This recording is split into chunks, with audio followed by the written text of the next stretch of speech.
میرے عزیز یہ بات جو ہے نا کہ ان سنتوں کے بغیر نماز نہیں ہوتی، یہ تو کوئی بے خبر ہی کہہ سکتا ہے، عالم نہیں کہہ سکتا، کسی گروہ کا بھی ہو کیوں کہے گا؟ جب کہا ہی اس کو سنت ہے تو نیک کام ہے، کرے گا بہت اجر انعام ملیں گے، درجے بلند ہوں گے، مگر نماز ان کے بغیر کیوں نہیں ہوگی؟ نماز تو اسی لیے دو حصوں میں تقسیم ہوگی، نماز نہیں ہر عبادت، کہ جیسے رمضان شریف کے روزے فرض ہو گئے، ہر آدمی کہے گا کہ تندرست اور عقل مند آدمی اس رکھے،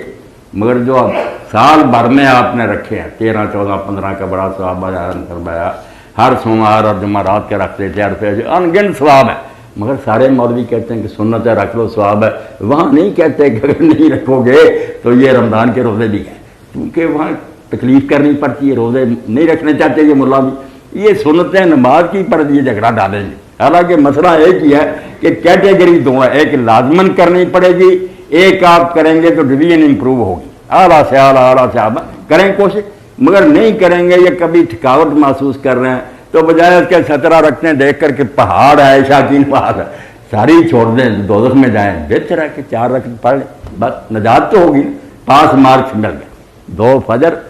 4 ظہر 4 عصر 3 مغرب 4 عشاء، حساب ان کا ہوگا، کوٹیرے میں صرف اس کے لیے کھڑے ہوں گے، یہ اگر آپ نے کر لیے باقی نہیں پوچھا جائے گا، نہ وطروں کا نہ سنتوں، وہ اگر کریں گے تو بالکل وظیفے اور بالا انعام ملیں گے۔ کھادا بات اور ڈاکٹر صاحب نے جو بات کہی تھی نا، شروع آپ نہیں آئے تھے کہ وہ جماعت بن سال بعد جب آئے حضور سے کہا کہ اللہ کے رسول میں پوچھنا چاہتا ہوں، قسم ہے اس خدا کی جس نے تجھ کو بیٹا کتنی نمازیں مجھ پر فرض کی اللہ؟ حضور نے فرمایا 5،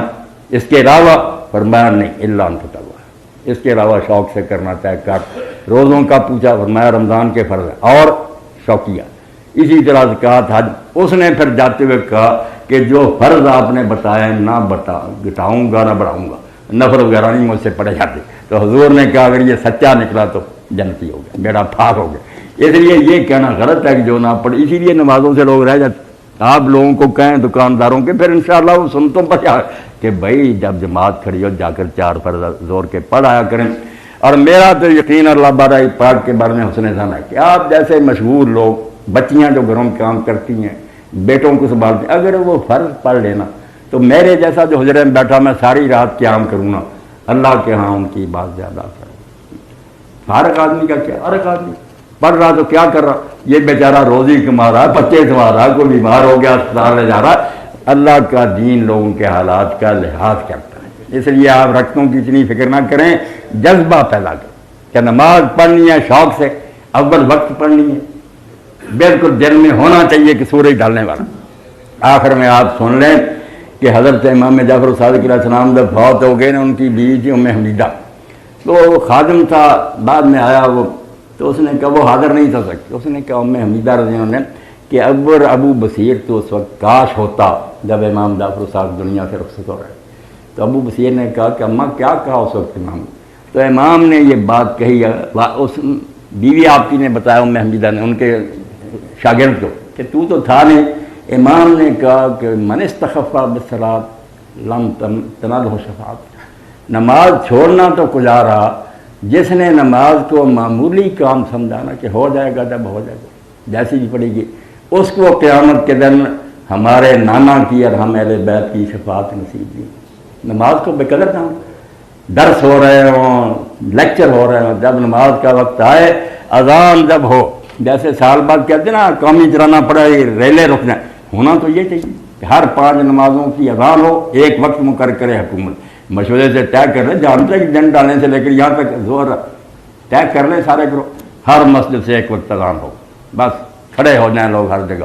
اسی لیے فقہا کہتے ہیں جیسے وہ گاڑیاں رکتی ہیں، فقہا نے کہا کھڑے ہو جانا چاہیے، بیٹھے بھی نہ رہے، ہر آدمی قومی چلانے کی طرح کھڑا ہو جائے اور اس وقت تک قدم نہ اٹھائے جب تک اذان ختم ہو، سنتے رہے، جواب دیتے رہے۔ اگر یہ شاید پیدا ہو جائے تو اللہ کے فرشتے مدد کے لیے کیوں نہیں آئیں؟ جب یہی ہے کہ چلو جی پڑھ لی نہ پڑھ لی، تو ایسی نمازوں سے پھر کیا ملے گا؟ اللہ بھی منہ پر مارتا، اتنا شوق ہے صرف میری بات کا، تم اذان ہو گئی رائن۔ میں نے حضرت نافع ایک بزرگ تھے گجرات کاٹھی ایوارڈ میں، ان کا پڑھا کہ وہ بافندہ کا کام کرتے جس کو ہم جڑائے کہتے ہیں، کپڑا بنتے، مگر تھے ولی اللہ کے۔ جب اذان ہوتی تھی نا، بے شک ایک دھاگا رہ گیا، کپڑا مکمل ہونے والا، اذان سنی چھوڑ کر چلے جاتے۔ ایک دن میرے بھائی نہیں چھوڑا، سستی ہو گئی، کہنے لگے چلو ایک آدھ رات اور مار لیتے ہیں، تو جب مسجد میں گئے تو پرانے کنویں ہوتے تھے، اس میں سے پانی نکالتے، تو حضرت نے جب ڈول اس میں لٹکایا، میرے آپ کی طرح تو نہیں تھا، وہ تو اللہ کا پیارا بندہ تھا، سزا ملی کہ اشرفیوں سے بھرا ہوا ڈول نکلا، پانی نہیں آیا، پاؤنڈ آئے سونے کے۔ اب اگر وہ ہوتے بے دین تو کہتے یار آج ہی تو نماز قبول ہوئی، نہ انہوں نے الٹا کیا اور سجدے میں گر گئے کہ میری گستاخی کا جواب ملا کہ اگر دنیا چاہیے تو میں نے قارون کو اتنی دی تھی لے لا، اور اگر مجھ سے محبت کرتا تھا تو جب میرا نام سن کر آ جاتا تھا، آج کیوں نہیں چھوڑا؟ جب ڈول پھر لٹکایا پانی آ گیا۔ تو اللہ سے ایسا تعلق اگر قائم ہو جائے نا کہ جب نماز کا وقت آ جائے آدمی بے چین ہو کہ سارے کام چھوڑو یار، پہلے اللہ کے سامنے سجدہ کرو، بعد میں دیکھیں گے ساری کاروائیاں، پھر اللہ کی مہربانی سے کام بھی ہوں گے، اللہ صحیح بات ہو جائے گا، سکیمیں بھی آپ کی پوری ہوں گی۔ نماز بنیادی ہے، اسی لیے ایک دن اسلام پر نہیں آیا جس میں نماز نہیں تھی، باقی سارے حکمات جبریل علیہ السلام حرا میں ملے، ساتھ ہی لے گئے، چشمے پر وضو کیا، آپ کو کرایا، 2 رکعت نماز پڑھائی، اور فرمایا یہ ہے تیرے اور تو اس سے پہلے انبیاء کا طریقہ۔ اور حضور نے بھی فرمایا کہ انبیاء کی بھی آخری وصیت، جب وہ دنیا چھوڑتے نا آخری بات جو کہہ کر جاتے ہیں وہ نماز، آپ کی زبان مبارک سے جو نکلا الصلاۃ وما ملکت ایمانکم، پھر خاموش ہو کہ نماز کا خیال رکھنا اور جو تمہارے زیر دست و ماتحت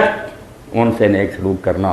اگر اللہ نے تمہیں کچھ اختیار دیے ہیں، نیچے والوں کو تنگ نہ کرنا، یہ 2 ہی تو باتیں کی کہ اللہ کا بھی خیال رکھنا، ماتحت بندوں کا بھی خیال رکھنا۔ یہ ہے دین بھائی، جو اصل دین ہے، یہ جھگڑے اور مناظرے کوئی دین نہیں۔ یہ بدقسمتی سے ملا لوگ بھی فتنے کا شکار ہو گئے، پیٹ کی خاطروں میں لڑائیاں پیدا کر دیں، ورنہ کوئی بات نہیں، کوئی مسجد ہو، کوئی گروہ۔ میرے پاس بیٹھنے والے بچے کبھی نہیں دیکھتے کہ یہ امام بارگاہ کی مسجد ہے، یہ بریلوی حضرات کی جاتے ہیں ہر جگہ پر۔ میں نے کہا یار قبلہ رخ نہیں ہو، قرآن نہیں تلاوت کر رہا، آپ نے کیا دینا؟ اگر اس کا کچھ عقیدہ غلط ہے اللہ کو جواب دے، وہ آیت حدیث دکھاؤ جہاں کہا گیا کہ امام کا عقیدہ دیکھیں، کہیں نہیں یہ پابندی لگائی گئی۔ عقیدے سارے حضور کو پتا تھا پیدا ہونے، نماز الگ کرنے کی اجازت نہیں ملی کہ لوگ کہیں میں اس کے پیچھے نہیں پڑوں گا، یہ جو کہتا وہ شیطان کا ایجنٹ ہے، بالکل جھوٹ بولتا۔ چاروں اماموں میں سے بھی کسی نے کہا